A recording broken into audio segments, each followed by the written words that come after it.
Hi, welcome everyone to the Creative Cast. My name is Lucas Holman, and I'm happy for all of you to tune in and listen to the podcast after we recently hit a new milestone. I'm excited for this week's guest. He is an American illustrator based in Den Haag, Netherlands. Trevor Humphres, welcome, mate. Thank you. Thanks so much for having me. I appreciate it. Woo. Happy to be here.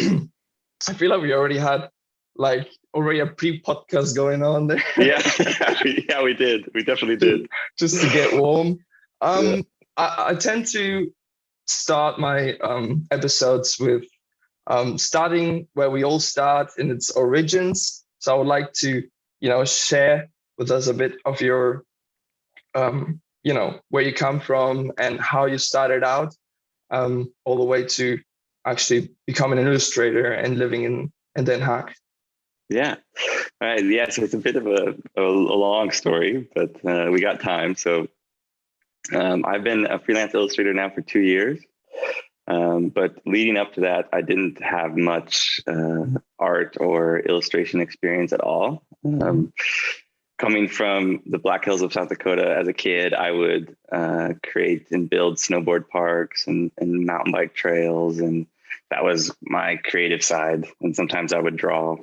But that was really it. And I got really focused into sports. So snowboarding and mountain biking.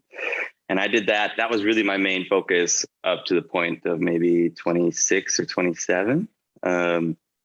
So I lived in Colorado, and I was coaching snowboarding and coaching mountain biking, and I really just lived for the sports. And the only time that I ever was creative was when I got hurt.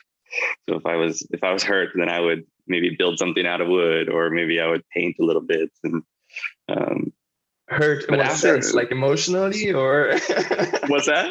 Emotionally hurt or physically hurt? Physically hurt, maybe both. Okay. So honestly, yeah. Okay. It depends what was happening, but most of the time it was physical. I mean, I was snowboarding or mountain biking every day, and eventually those injuries kind of catch up to you. And I eventually really felt like I was neglecting my creative side. Maybe by the time I was 26, I really felt like, I want to do something creative, but I don't know what it is yet. So at this time in my life, I was working as a guide for a company called Backroads that does cycle guiding all over the world. So they take people on like week-long cycle trips. Okay, so like with a bike. Yeah. And so I was working all over, but I eventually got to be able to be in the Netherlands because that is where my girlfriend lives. So it worked out really well. Yeah. But you knew her before and you moved to her, or? Yeah. So I was living like I said, it's a bit of a long story, but I was living in Colorado, mountain biking, snowboarding. And after all the injuries, I thought, okay, I need a change of pace. I need to figure something else out because I can't keep going down this path. And I've always wanted to learn how to surf because being from South Dakota, I never saw the ocean, And the first time I saw the ocean was when I was maybe 21. So I ended up moving to Hawaii to learn how to surf. And that is where I met my now girlfriend. So we met in Hawaii, did the long distance for a while. And then eventually I made the move over to the Netherlands. But when I was in the Netherlands, I was doing a job for this company called Backroads that was a bit of graphic design. Like they needed posters designed for their house, or they needed nice images for their welcome documents. And so it was kind of my first introduction to digital art in a way. Yeah. And I really loved it. So I was excited to keep doing this for this company. And then Corona happened. And as you know, as everyone knows, everything stopped, and I lost everything. I lost my work. I lost all the income, all my future plans. And so I just started creating more. I took this time to just really dive into my creative side and start illustrating. my girlfriend was like, you should get Adobe Illustrator. And I was like, okay, I'll try it. Got Adobe Illustrator, had, I mean, if anyone's used Adobe Illustrator, it is like, when you first start it, you're like, how do you use this program? This is so hard. Oh man.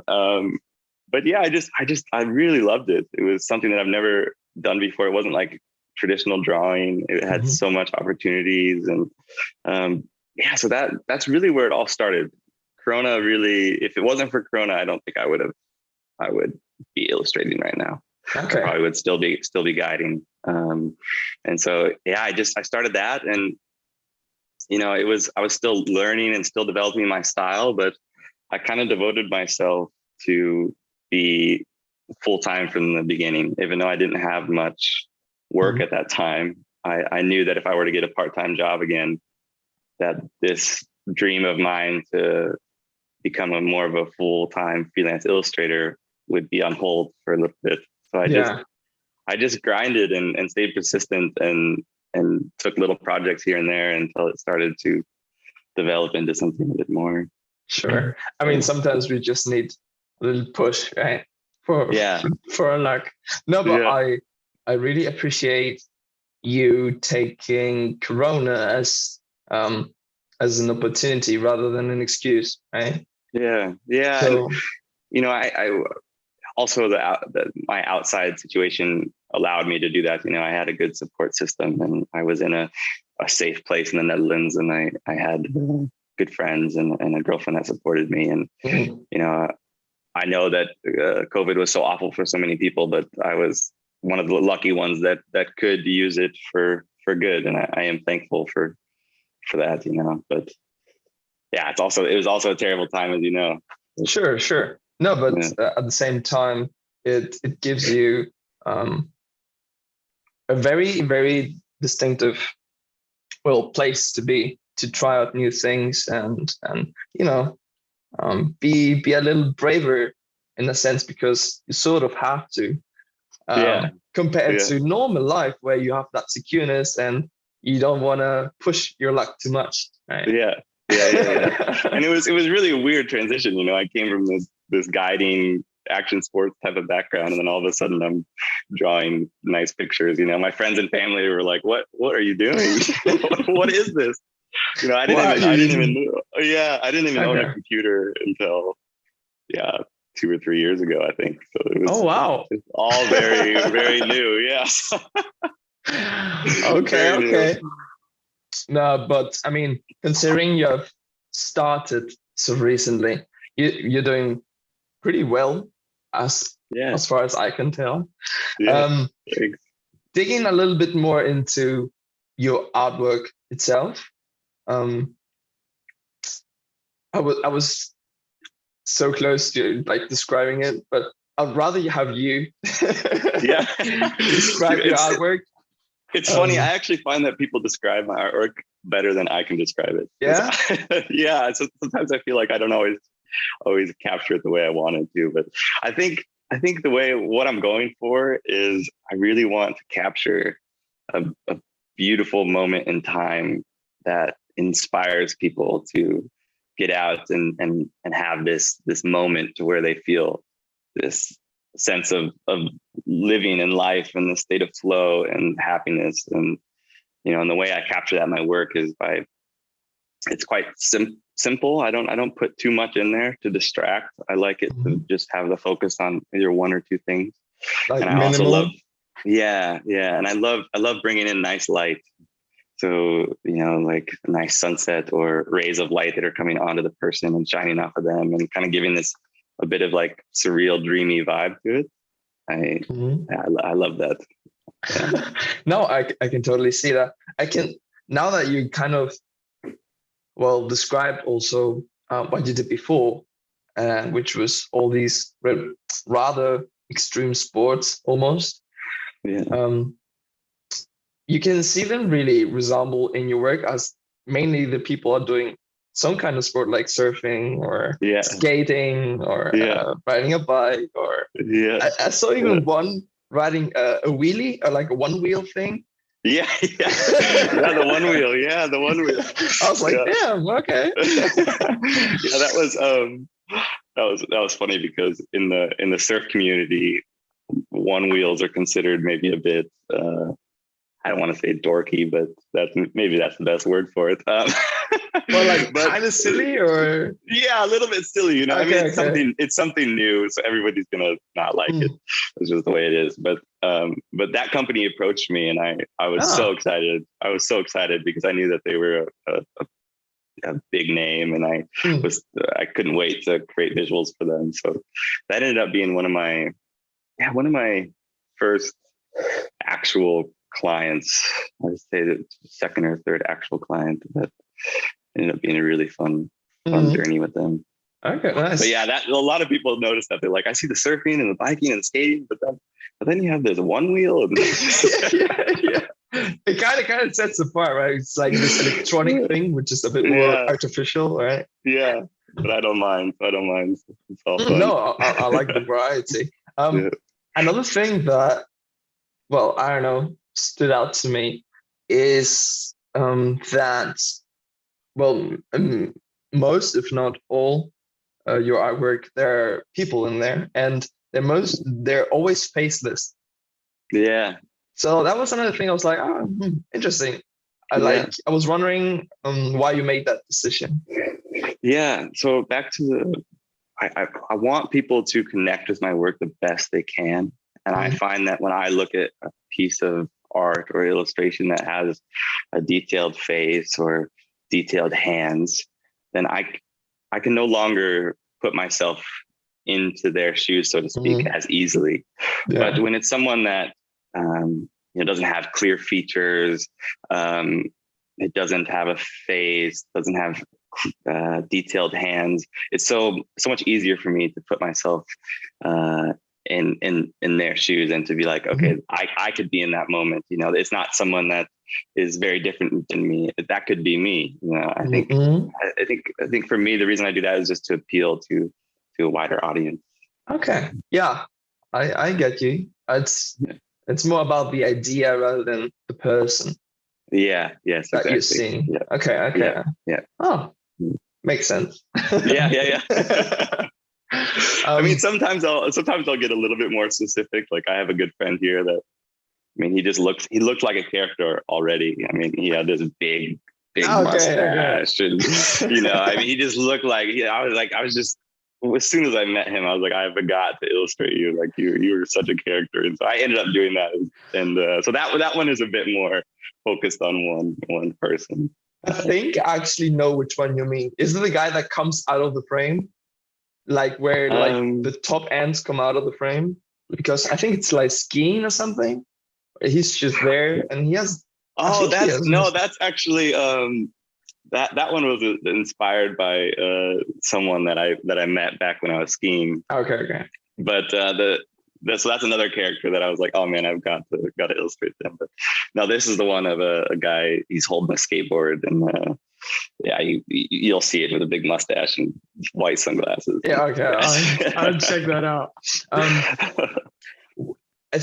Another aspect or key feature, I think, that sets you apart really from the rest of illustrators out there is that you create your art digitally, right, with Illustrator, but they have this, as you call it in your website, a traditional painting feel.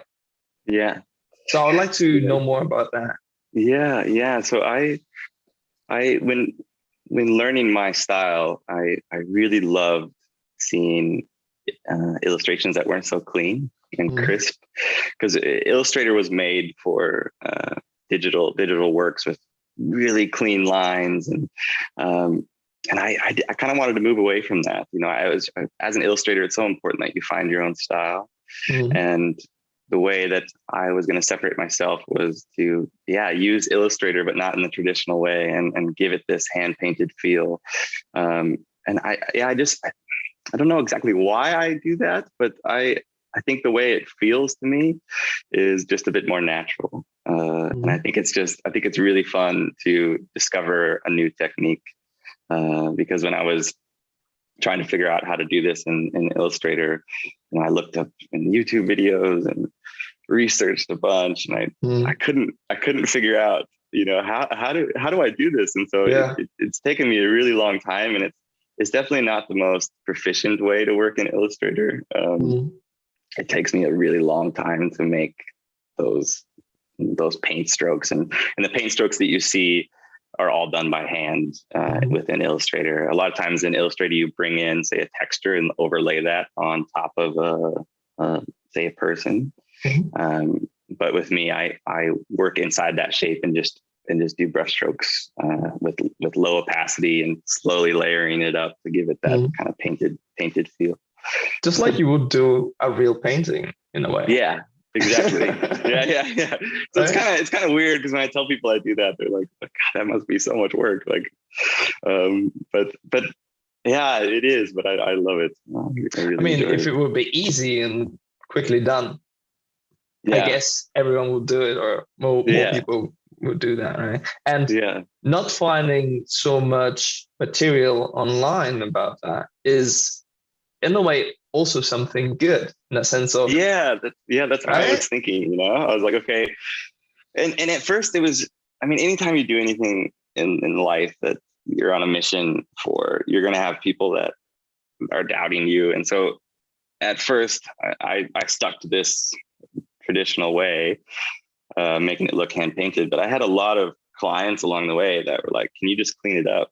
Can you make it more like this? And they would send me a picture of a very clean digital illustration, which is also beautiful in its own right. I follow a lot of, just to put that out there, I follow a lot of illustrators that do that type of work that is just beautiful. But I had so many times that I doubted myself on what I was doing, and saying, I should change my style. Like, I should really change my style. I'm not getting work because of it. I need to kind of conform, I need to do more of the norm. And I know that's not just for illustrators. I know that any creative has that same feeling. But yeah, I'm a really big believer in just staying persistent.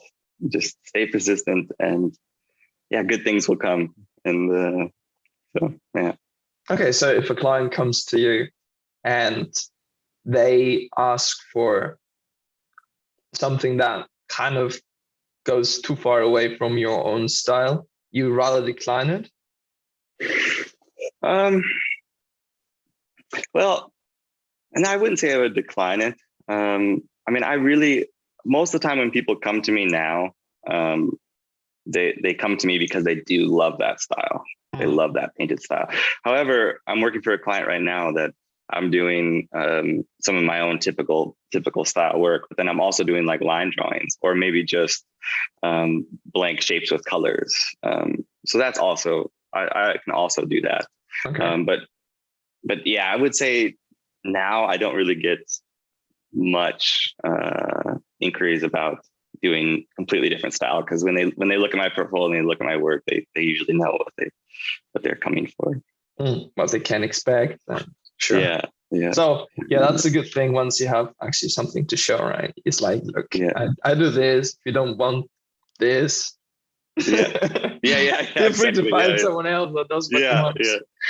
Okay. I see that.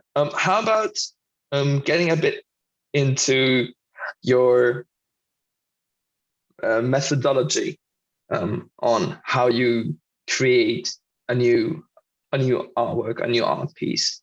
Like, what's your process in there? Because every artist has their own way of starting and doing all of that. Yeah. So I draw a lot of inspiration from photographers. I really appreciate a good photo. Yeah, man. I know you're a photographer. So I had to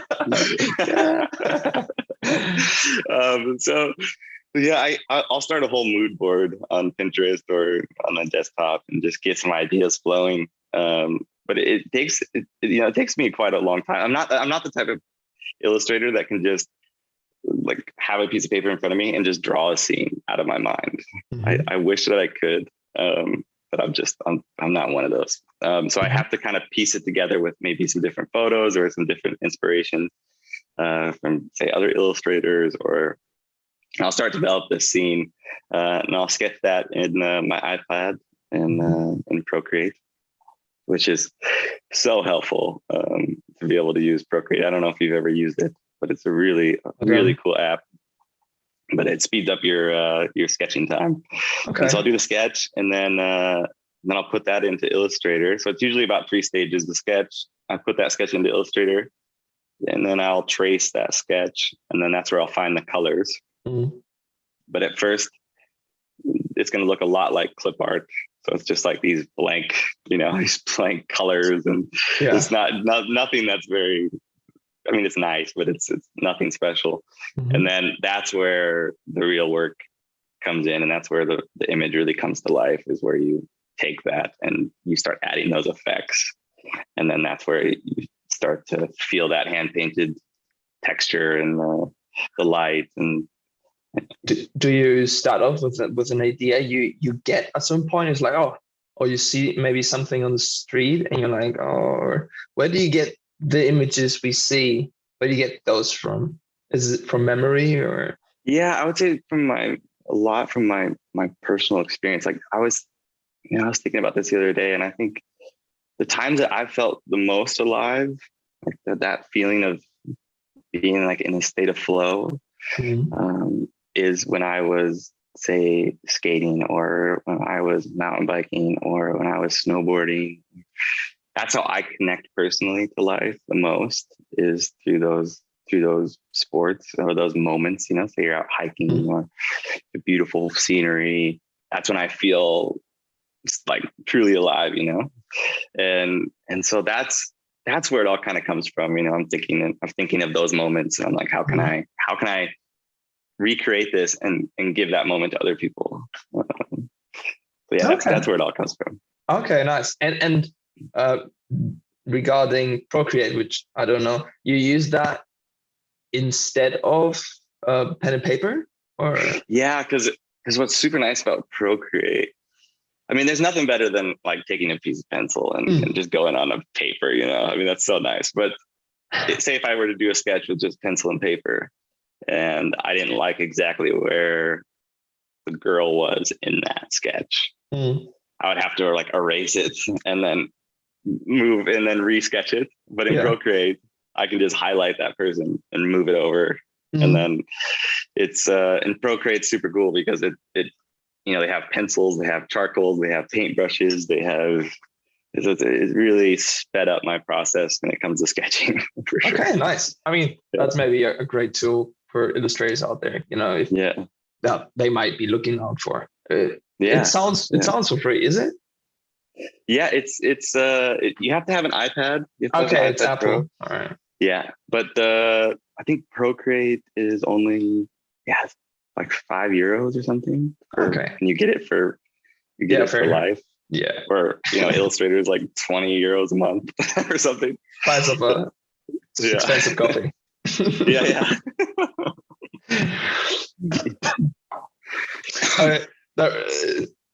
I saw once this. It was a website. I don't even know what it was about. Well, they tried to collect money from their subscribers or whatever, and they said, you can subscribe for us for the price of a coffee. I was like, what? It's such an interesting way of put it.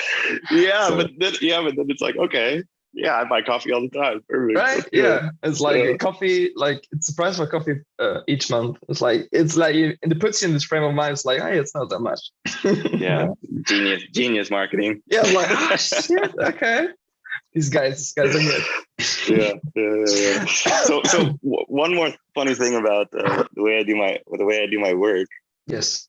A lot of people think that I have like a huge screen and like a nice whole workstation, but I just do it at my house. I just do it at my house on my kitchen table, and up till now, I just did it on a 2013 Mac, and I just did everything on my trackpad.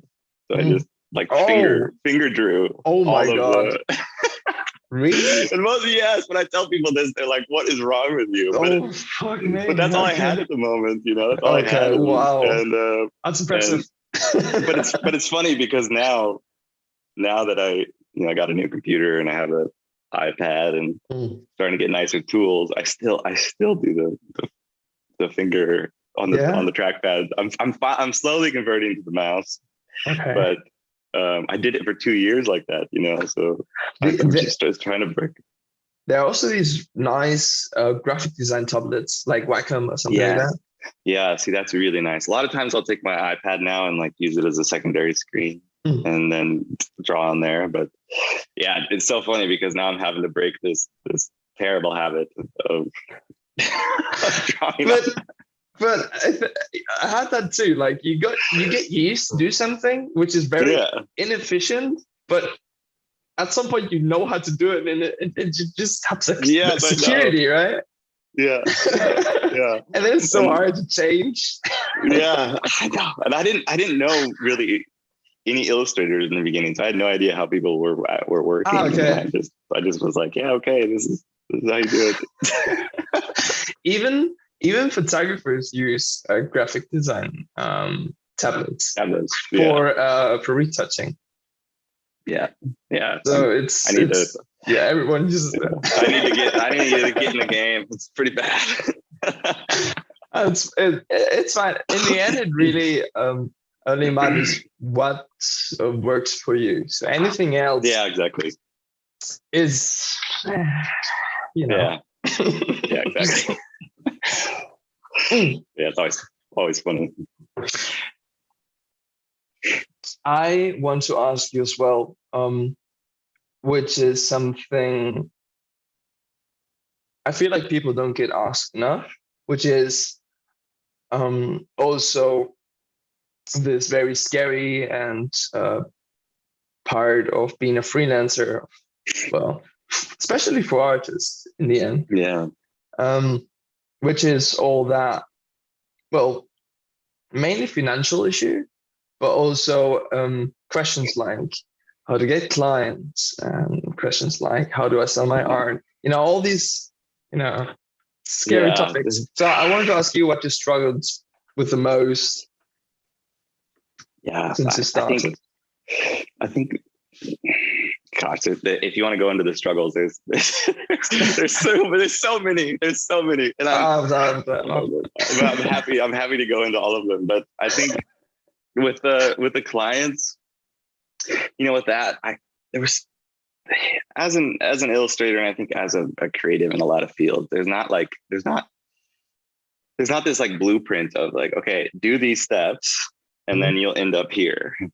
There is none of that. So it's just like, okay, how can I get clients? And the way I went about it was, okay, create as much as I can, and really try to develop my style and just put myself out there as much as possible. I put myself out there on Instagram and on LinkedIn and Behance and Twitter, and just try to get people noticing me.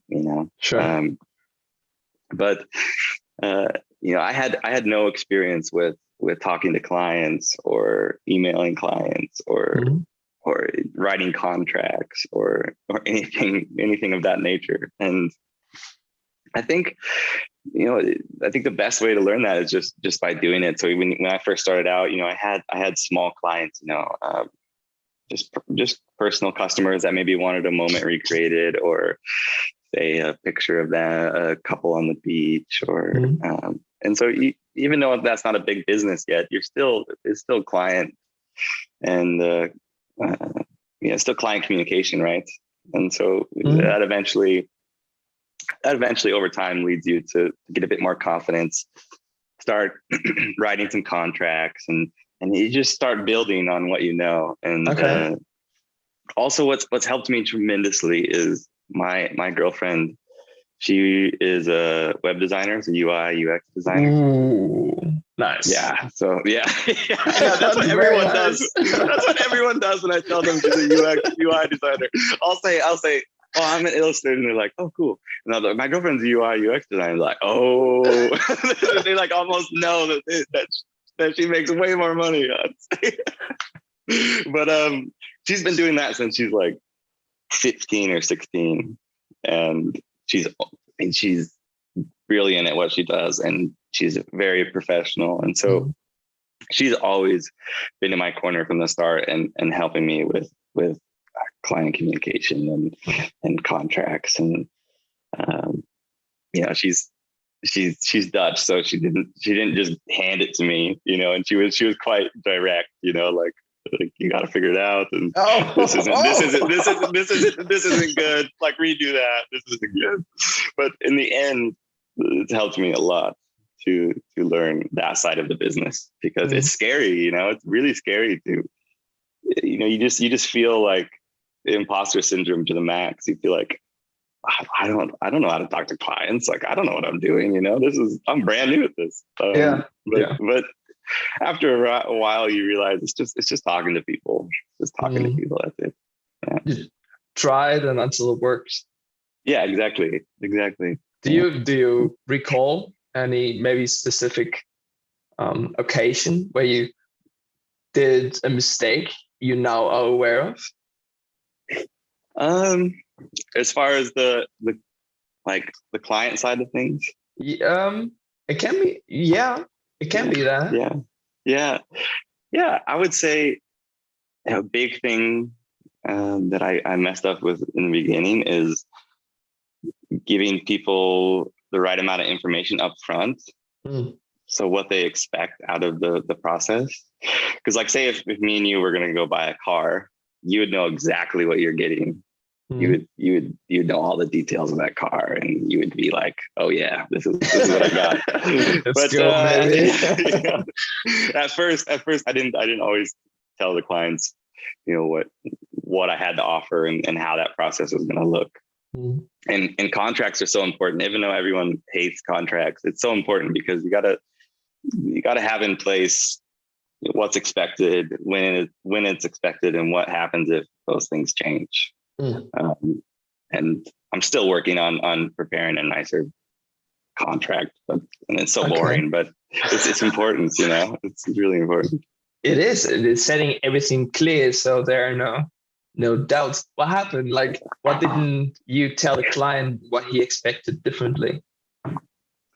Yeah, I'm trying to think of a good example. I don't know if I know anything off the top of my head. Maybe a good. It's kind of a bit different, but when I first started illustrating, I had this company approach me that my girlfriend was working for, and it was a startup, and it was this huge job, and I was so nervous because I didn't know what I was doing quite yet, and I just started, and I was so worried of failing, and I think I didn't accept critique or feedback very well, and I think that they felt that a bit, because as a creative, you have to be able to accept feedback. It's so important, and I think at first I was a bit hesitant to that, kind of pushed it away a bit, that if you can't accept feedback as an illustrator, it's going to be really hard because so many revisions happen, and you got to, at the end of the day, you just have to know that like they're just trying to make it awesome. They're just trying to make it cool. And how great is it that you now have so many more brains in the process of making this piece cool, But at first you take it so personal. At first you take it like, oh man, I'm no good. Like they're assaulting my work and they don't know anything, No, but sure. It's a frame of mind you can jump into very easily. Yeah. Because we're very it's our baby, right? I know. It's like, I know exactly. I know. And I still I'll send something over, because you work hours on it, right? You send it over and somebody maybe just says, just change those things. And you're like, at first you're just but then you realize, they're just trying to make it awesome. They're just trying to make it cool. And most of the time, pretty much every time, when I look at my version compared to the version that we produced after the feedback, it's always better after the feedback. It's probably like, they always try to make the product that suits better for the client, right? So it's for them. So in the end, it's really what they think about it, what really matters in the end. Yeah, exactly. So, no, but I mean, this is a common ingredient, I think, for all of us. Like, I'm not, it might be worse for photographers, as sometimes it's true, because we can't really change our pictures like you can change. Yeah, that's true. That's true. Yeah, that's so true. Like, I've thought about this, because as an illustrator, I can just make up scenes. Right? I can just be like, oh, I don't like the light there, I'll move it over. I don't like this, I'll move it. As a photographer, you don't have that luxury. You only get one shot at it. I have so much respect for photographers. And sometimes at a point it's really I don't know, annoying. Like what we tend to have is, when we want to have a work critique, we have portfolio reviews, for example. Or if we have it's different when we work for a client, but when it's prior work like that, you build your own portfolio, or you want to do your own book or something like that. And you have your images, you select the images, and you have a review, and they destroy your order, because order is very important when it comes to books and series, which are mostly the case. And they rip you apart. If they're good, they will do it, in a constructive way, but it's still like, you got to be there and like, okay. I know. I think that's some of the like most important lessons that I wish I would have learned sooner in life, is like, okay, how do you fail and be okay with it and get back up and like and feel okay, like, and how do you handle critique in a way that's positive? It's just like, it's such a lesson that I feel like I didn't learn until like later in life. I wish I would have learned that sooner. The thing is, everyone learns that very differently as well. In their own way. Like, it's not something you can learn by reading something. No, it only comes through experience and by being in the struggle, and at some point accepting and growing, thick skin and all that. I feel like that's like the only way. I know. And also, where you like, so a good example is like my girlfriend. She went to school in the Netherlands at a Montessori school, and she was never graded on her tests. She was never. So she does. I know. For me, I'm like, what are you talking about? I had tests every week. So she never, like, her relationship with failure and critique is very different than mine, because she didn't. For me growing up, if I failed a test, something was wrong with me and how I learned. I would get punished, probably at home and in school, right? But it could just be the way that I learned. It doesn't mean that I failed, or that. But you spend that way from elementary school, middle school, high school, all the same way, and then it kind of sets you up for life in a way that's like, oh, you can't fail, you can't fail bad. That's such a great point. I feel like, really, like, I come originally from Spain. It's the same way there. It's the most common way of education, I think. In the Western world, around the world, I'll say. And it's really always you who fail the test, right? And not the teacher who failed you to actually learn that shit properly. I know. And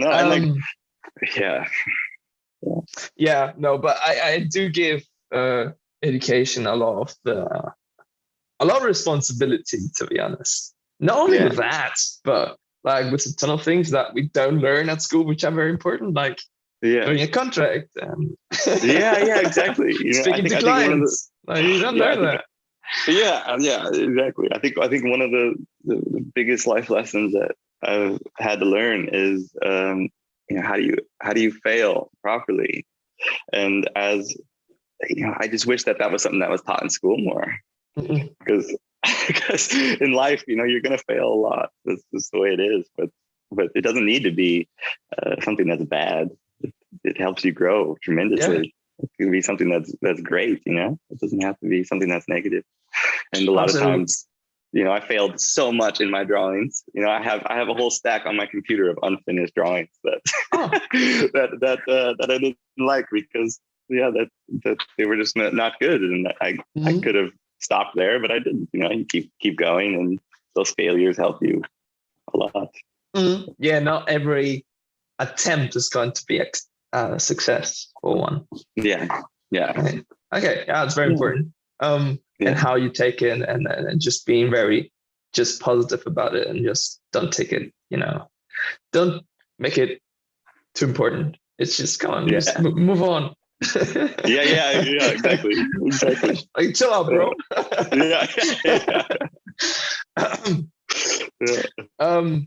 I would like to move on to another very important topic, which my whole podcast lives around in this cold by. It's I try that my podcast is sort of an homage to creativity, right? And I truly believe everyone has a very unique take on creativity, what it is, and how important it is to oneself, and how you use it. So I'd like to know yours. Yeah. I think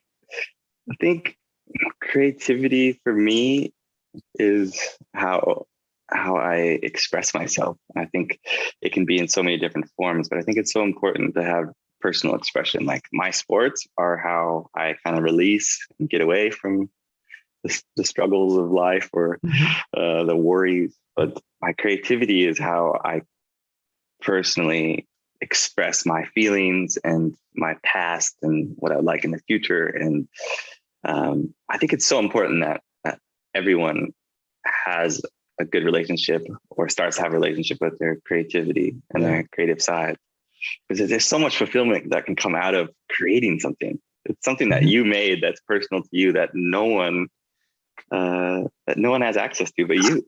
I think that's so special, that we are all uniquely wired to create something that is completely different than the next person that's standing next to you. I think that's really okay. But do you feel like it affects mainly your artwork? Like, where does creativity end and where does it start for you? Yeah, I mean, I think it affects my whole life, honestly. I mean, since I started devoting myself more to my creative side, I'm more content. I'm a happier person. Like, I'm more fulfilled. I think it's something that I felt that was missing for a reason, and it wasn't just because I wanted to make a career out of it. That came naturally, but it was more so it all started for personal fulfillment and expressing myself. So I think it's grown so much more than just a hobby. Now it's really like my way of life, and I see the world differently now too. I see, like, when I see, for instance, say there's a dad walking with his child on the beach or something. Before I would just be like, oh yeah, that's cool, that's nice, that's pretty. But now, I see it in a different lens. As a photographer, I'm sure you do the same. Yeah. You really see those moments very differently. I think that also makes life more exciting. Yeah. In a way, your brain, if you consider being as illustrating as work and taking photos as work, once you really are in that frame of mind, you never stop working. No one. Yeah. But it's an unconscious thing. Yeah. Like, you see, like, for me, I see images everywhere. Yeah, exactly. Like, it's just I don't have the cameraman, but you know. I know, yeah. It's almost a curse because you're always looking at stuff for inspiration, or you're constantly just like, oh, that'd be cool illustration, that'd be cool illustration. Like I have a list in my phone of ideas that I'll write down in the moment. So if I'm like walking and I see something, I'll be like, oh, that's cool, and I'll write that down on my phone and then maybe come back to it later. But the list is just it rather gets longer than shorter. yeah, exactly. It's like, I mean, I'm never gonna finish this like in my entire life. Like that's gonna have to be somebody else. I just reminded me of a concert I went to like 3 weeks ago, 2-3 weeks ago. I went to a concert of Ben L'Uncle Soul. Don't know if you know them. I don't know if I do. The guy, like the main singer, is called Ben. He is a French singer, soul singer. Yeah, really, really nice. I recommend that to you. And they were here in Düsseldorf, so I went to see him with a friend, and it was this nice little venue. You know, we were maybe I don't know, 200-300 people, and it was very close up. You know, it's not like that big festival feeling where you're like really far away and there's security there. You know, it's like I was like a meter away from the guy. Cool. So I went there and I was like, oh, cool. You know, a concert. I haven't been to concerts, you know, since COVID. And this is amazing. What are concerts? Yeah, yeah. And then I one of my specialties as a photographer is shooting festivals and music festivals. That's like one of the things I do the most and I really like to do. So during that whole concert, I barely could stop thinking about the great pictures. Yeah.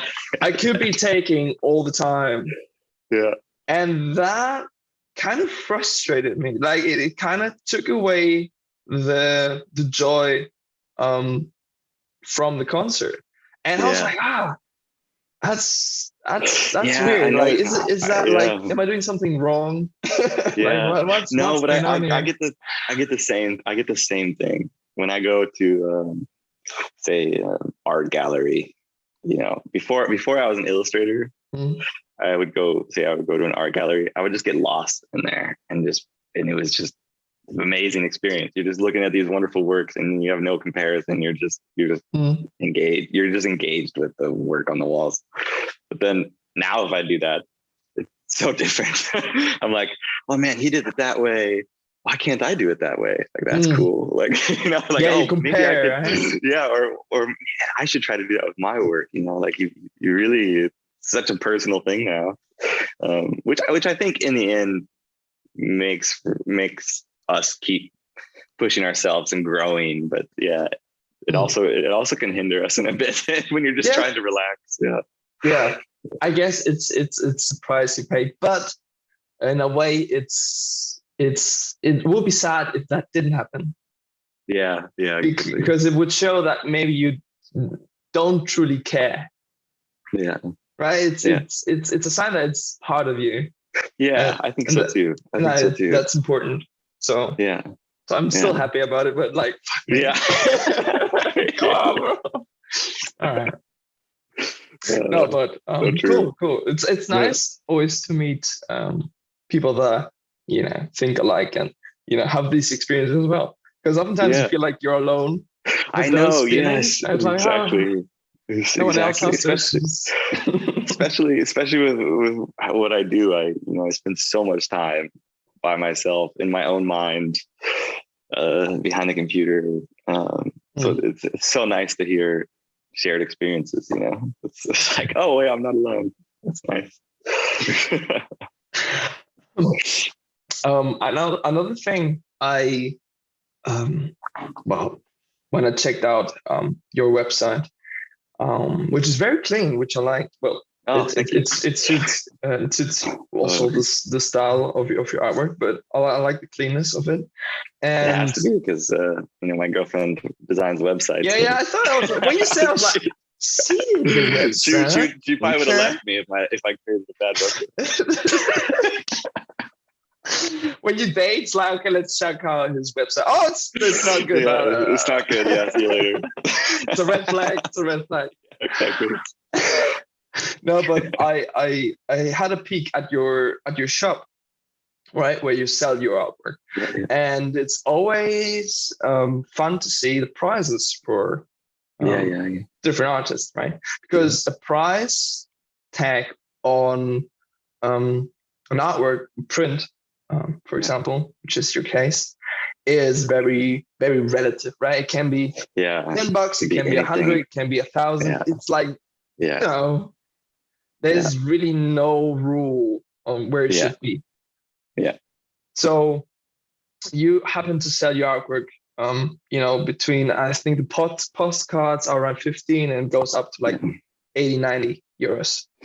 Yeah, postcards, I think are 15 for a pack of like 10, and then an A4 Chiclet print, as you know, beautiful paper, beautiful print technique. That starts at, I think, what is it, 40? And then, you know, it goes all the way up to like A1, which is 200 or something like that. Oh yeah, well, okay. Yeah.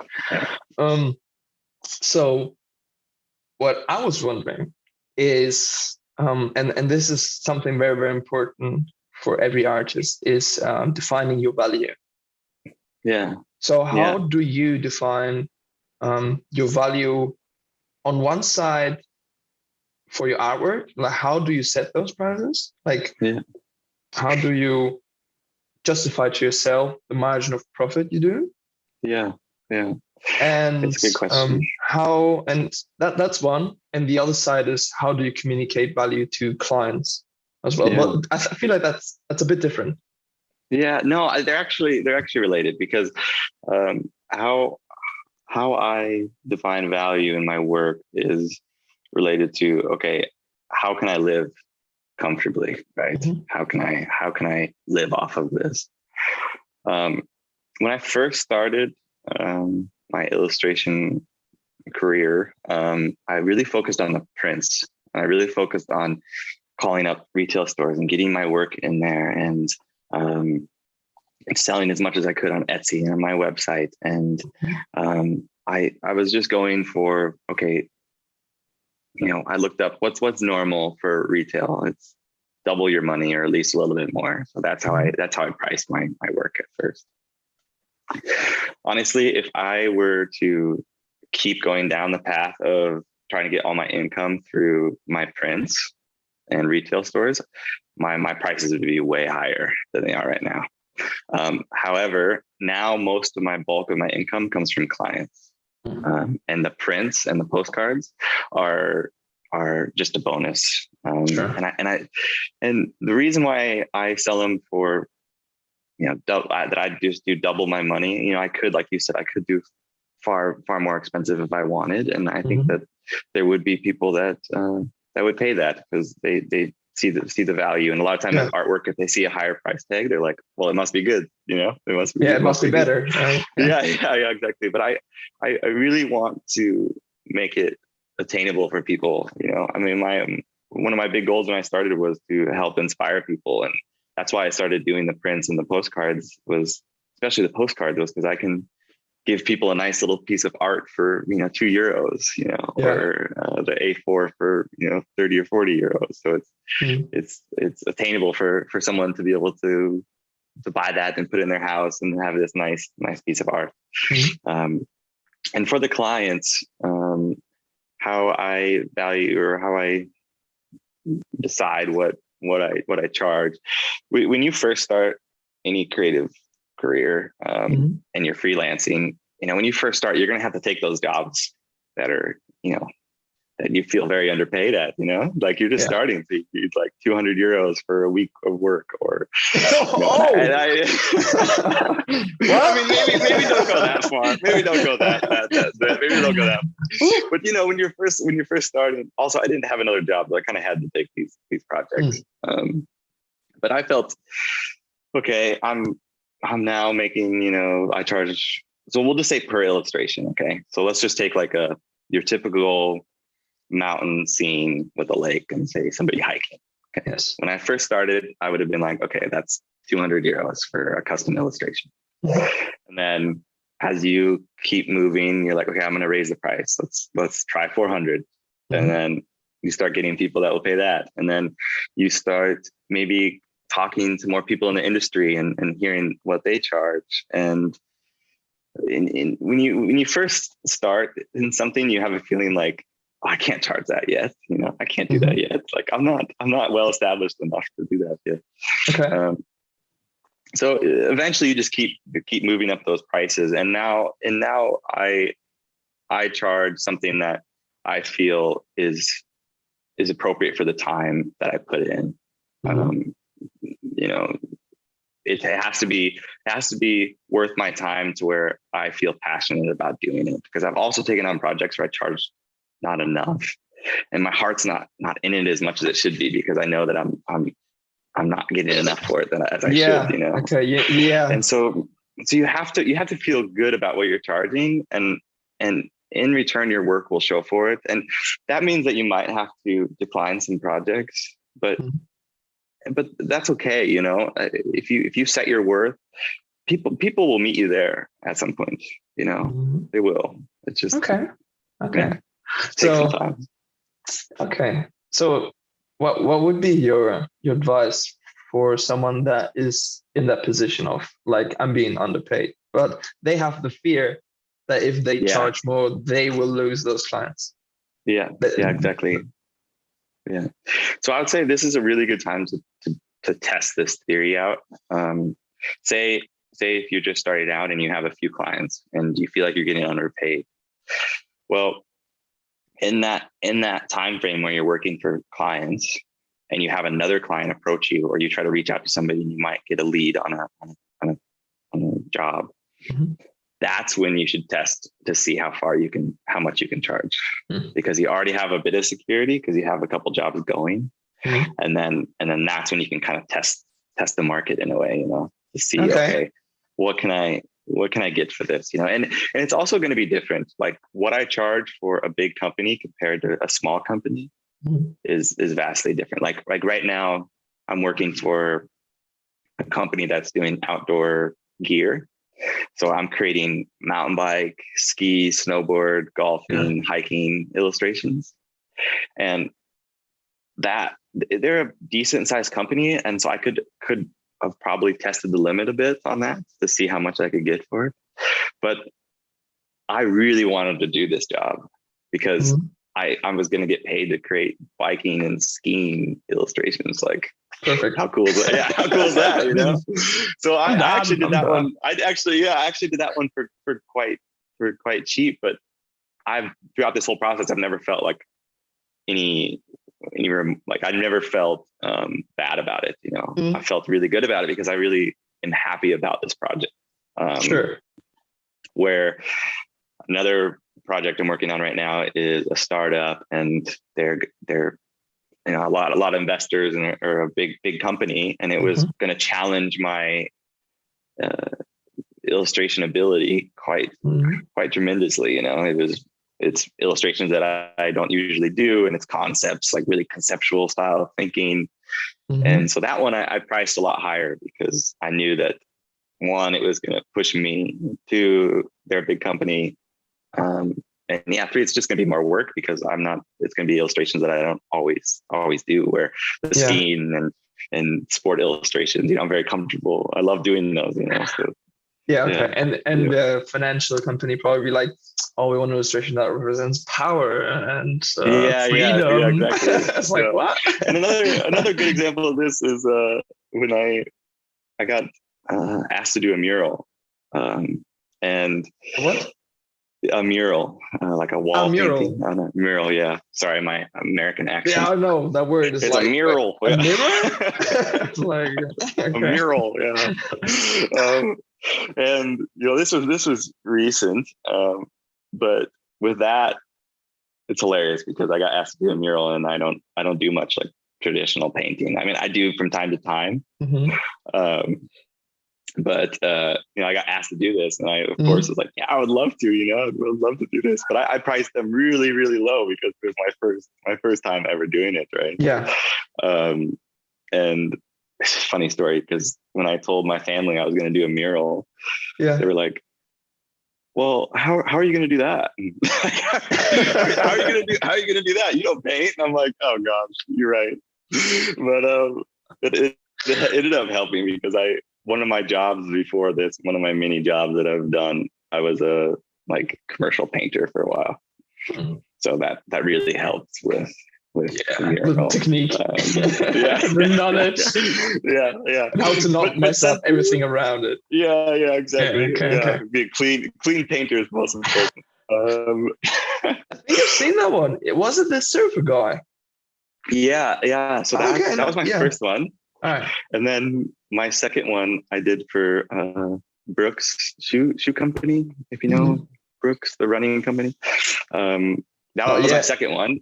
And with that I charged a bit more because I had some experience, and now I'm doing a third one, and that one I'll probably charge more than I did for the second because I'm slowly growing, Sure.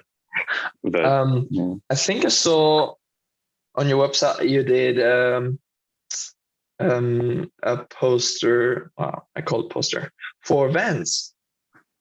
Yeah, so that one was just okay. So here's the way that you kind of get seen as an illustrator in today's world. Now they come the secrets. The secrets, yeah. So is taking a concept and just redoing it. So I did that with Airbnb illustration. I took a big company that I would love to work for, of course, and just designed a visual for them and put I did the same thing for Cliff Bar. I designed a whole new Cliff Bar with new packaging, and it's a wonderful way because a lot of people think your portfolio needs to be the work that you've done for clients, but it doesn't. The portfolio can just be, it's just showcasing what you're capable of doing. Yeah. And so I did that a lot, so that was the Vans. I did that for the Vans. I was like, I want to create a window display for Vans because I love Vans. I always wearing Vans shoes, and I think they're the coolest company. And so I did that, and Vans ended up replying and say, oh, this is super cool. And, it got me some exposure. And, I've had a lot of times where those mock-ups that I've done for these big companies that get me work because people are like, oh, that's really cool. I love what you did for them. It's a bit weird though, because you feel like you're like a bit like faking it almost, because you're like, I don't want people to think that, you're like, oh, he worked for them. He worked for them. And that was hard for me to get the grasp on. And I ended up consulting some fellow illustrators and designers on this. I was like, is this okay to do? Is this? And they're like, yeah, that's what everybody does. Just do that. That's how you do it. But I would get some comments and people would be like, oh, congrats! Like you work for Airbnb. What a huge step. And I was like, no, I don't yet. But sure. Thank you. Yeah. But I think there's no better way to get practice than take a big company or a company that you're passionate about, that you like, and redo their logo, redo their website, redo whatever, and then show how you can implement your skills and your design into their brand. Yeah. So that was exactly, where I wanted to go to. It was either you work for them or either you did your own thing with a brand. And it's, as you say, it's actually very, in a way, necessary and important that you do these things, but because you're not going to get there naturally. That's very rare. Yeah. And a good portfolio normally is a mix between what you can do and who you work with. Like it's exactly. Both are important, right? Yeah. The latter one comes normally later. Yeah, exactly. But apart from that, I have a lot of. Go ahead. Sorry. Oh yeah, no. What I wanted to say is, we, same. Yeah, I keep comparing, but it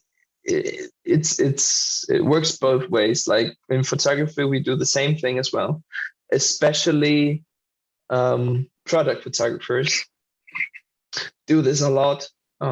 Like they shoot, I've done this myself. Like you take any pair of Nikes and you do some cool ass product shoots of those Nikes, Yeah. And that's perfectly fine. It shows what you can. And one very valuable lesson I learned, I learned that back then, but just as an idea, but I couldn't like say it out loud. I didn't know how to put it in words. And there's this great, designer called Chris Do from the future. I'm not sure if you're familiar with him. He has this company called The Future, and he teaches a lot about designing and client communication and the business aspect about doing art. And he describes it as don't try to be original, try to be good. Yeah. So just don't try to make something up that's completely new, which is very, very difficult as there's barely anything new. And it's too much pressure. But that's what so many artists do. They try to make something very, very new, but it looks very bad. Like it looks very unaesthetical, and it's not pleasing at all. And it's better to actually go do something that is already out there, but do it really well. Yeah. And so it looks really, really nice. Yeah. It will help you so much more.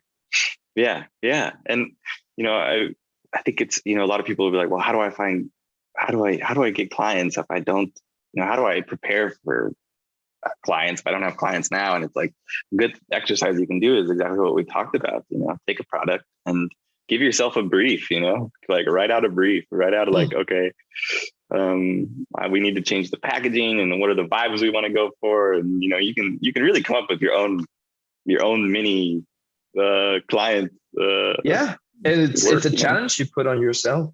Yeah. And it helps a lot. Am I capable of doing this or not? Yeah.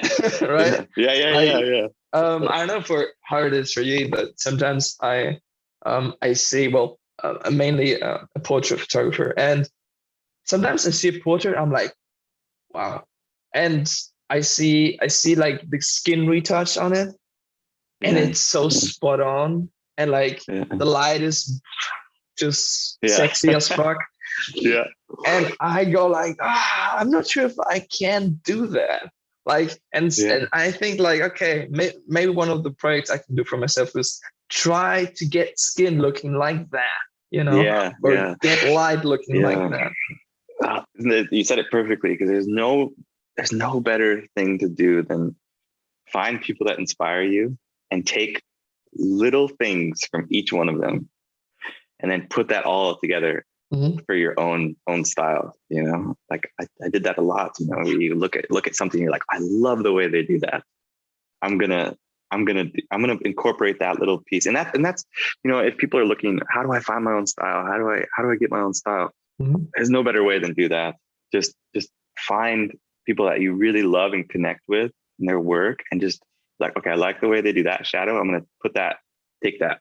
I like that, how they do there. I'm putting that in my work. And then you combine all that into one, and then it turns into just your own unique style, right? Like, that's the way to do it.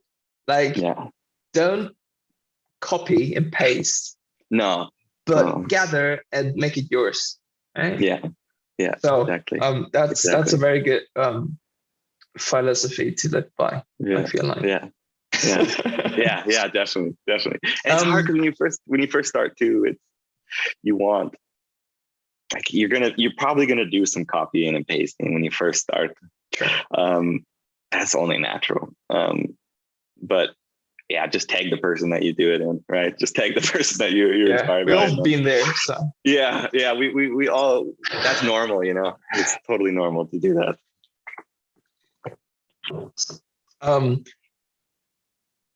I wanted to make because sometimes there's a lot of stories behind any sort of art, and because stories make it so much more authentic and real, So Yeah. I would like to know if maybe you could think of one of your artworks that really stands out to you, Yeah. one that you're very proud of, or one that you really, really like, and maybe share us why and maybe a bit of a story around that. I have one. Can I put it on my phone and then yeah, sure, sure. Is that okay? Okay. Let's see. And there's a whole story behind it as well.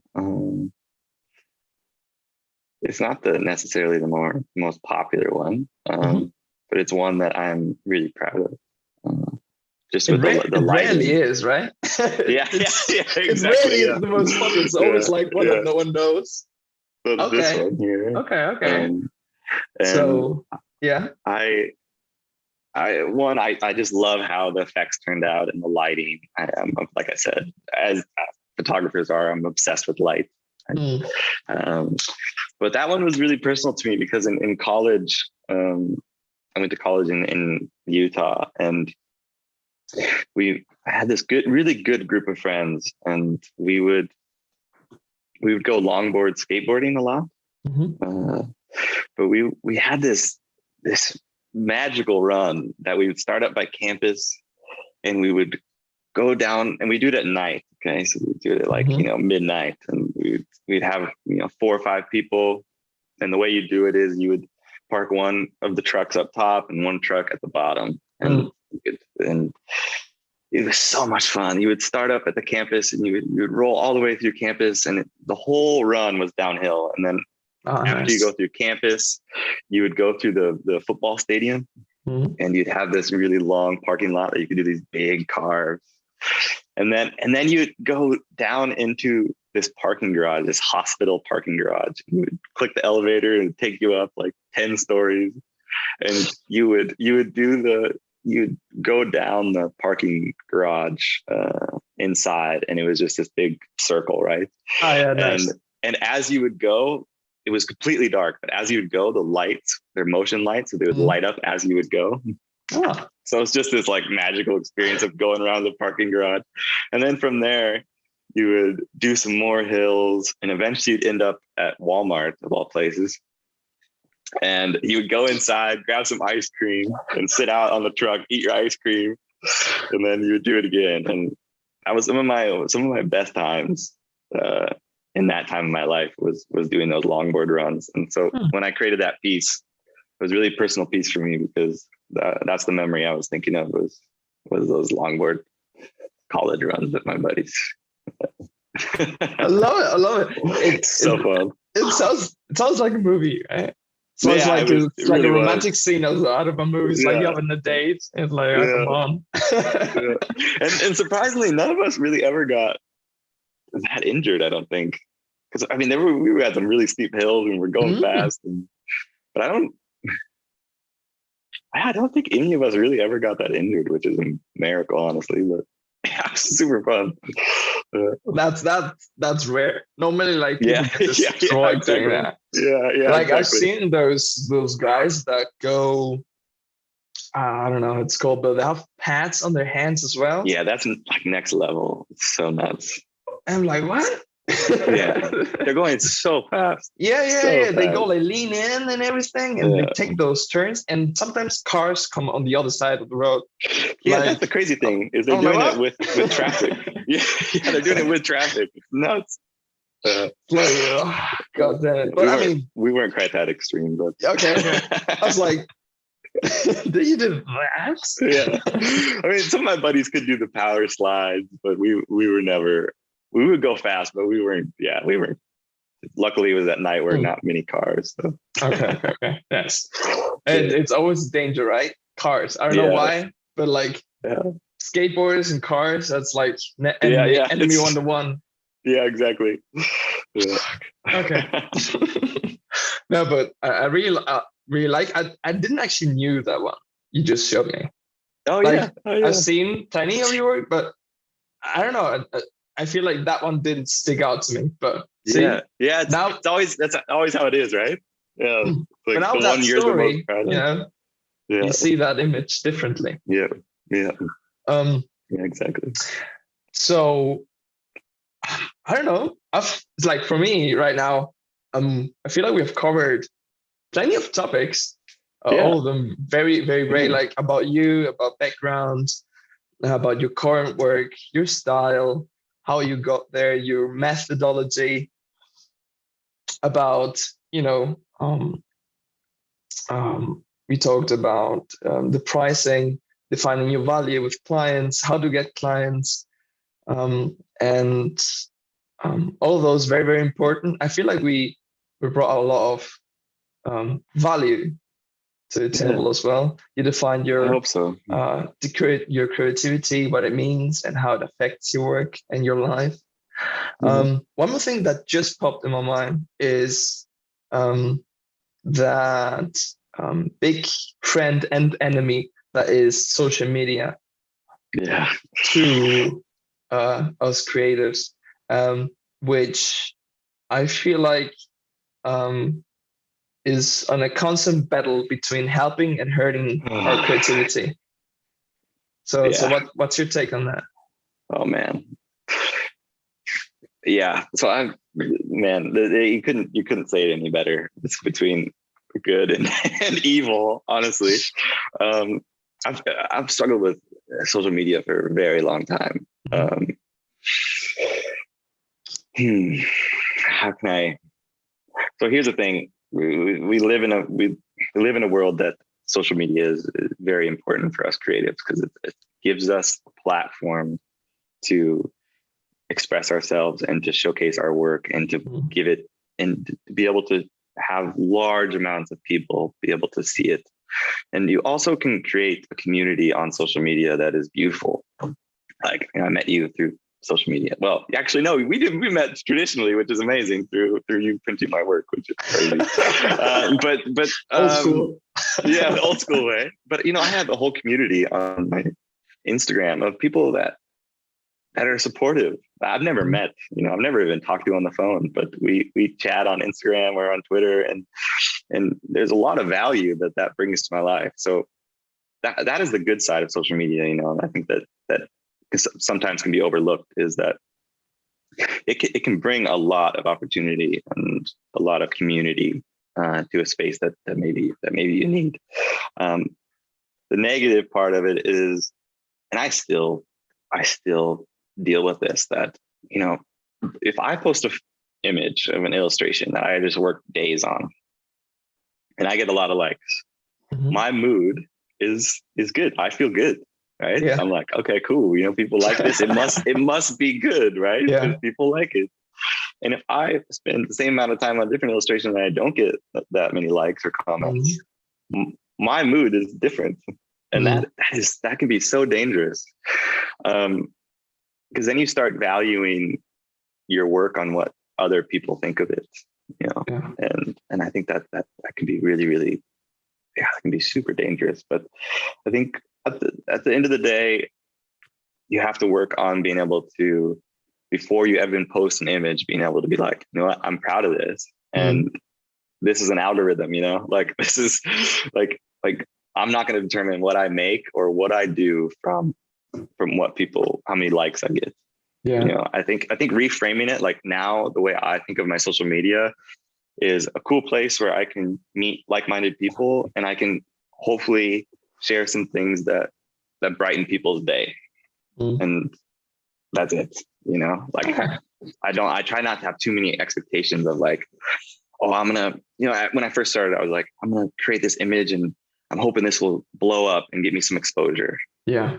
But that's just, even though that's nice to think that way, it can be very dangerous, because when that doesn't happen, you end up feeling inadequate. You end up feeling like, oh, I'm not good enough. And, one of the best things that was ever told to me was, if you judge how you feel on the inside to how someone portrays themselves on the outside, you always end up a loser. You'll always feel a loser. And that's so true. If I compare how I feel and my work, how I feel about my work, or how I feel inside, just how someone is portraying themselves on social media, I'll always feel inadequate. Right? I'll always feel like, oh, their life is better, or their stuff is better over there. Yeah. yeah, I don't know if there's any magical remedy of how to work, how to deal with social media properly, but that's how Okay. I've dealt with And it. that's probably something you need to keep reminding yourself of, because Yeah. I mean, I keep falling in there. It's like, okay. Yeah. And that's the hard thing too, is like now that I am a bit busy with clients currently, I don't have to focus so much on my social media, because the whole reason I focused on my social media in the first place was to inspire people, get some exposure, and hopefully get some work out of it, right? But now I can, like I said, I can reframe it a bit like, oh, I have work now. Let's just focus on my social media in the way of just, posting stuff that might inspire some people, or that, and if it ends up getting me work, that's great, but that's not the end goal. Yeah. Okay. No, but I feel that's a very healthy and reasonable take on it. Yeah, but like I said, I say that now, and then a couple of days from now, I'll post an image and be like, "Oh, what in the world? What's going on? This is shit." Yeah, it's the trap we keep falling in, and it happens to all of us. But I feel like if you know how it affects you, like if you're aware of it, it's easier to deal with it. Yeah, and I think it's important to, like, we look at these creatives that have hundreds of thousands of followers, and we automatically think they're successful, they have everything, they have no worries, like, they're killing it. But you don't know, you don't know what's actually going on, and like it's very important to remind yourself, like, they're human too, like they have struggles. and how they got there, and the path they had to go through to actually manage to do that. So, exactly. Like, they weren't just lucky, exactly. Like, luck, in my opinion, luck follows hard work and persistence and dedication. It doesn't just like show up. I mean, sometimes, but most of the time, waves from the sky.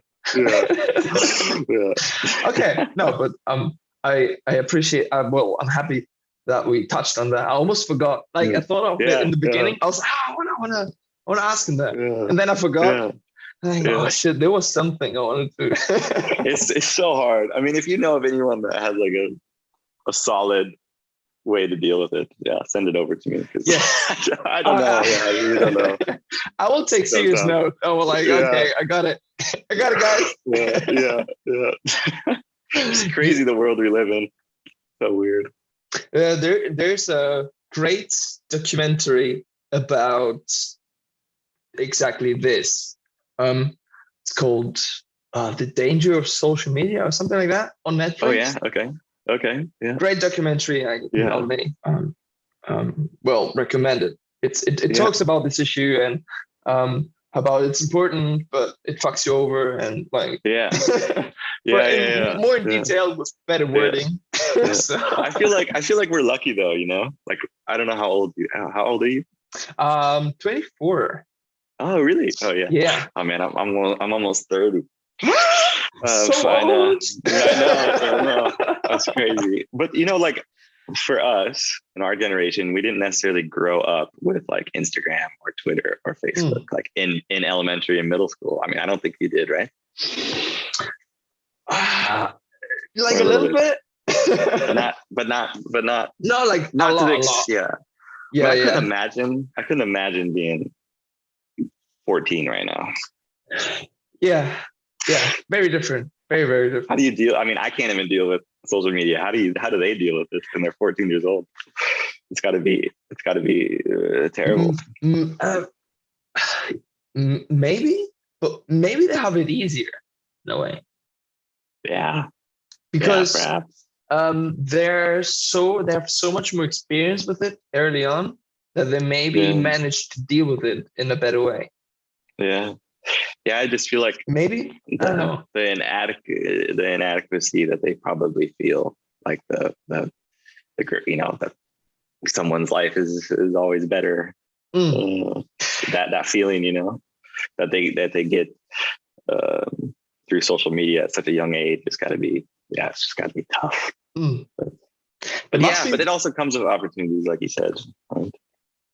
No, but yeah, that's another very important point, that the younger generation, they're well, at that age, you're very susceptible to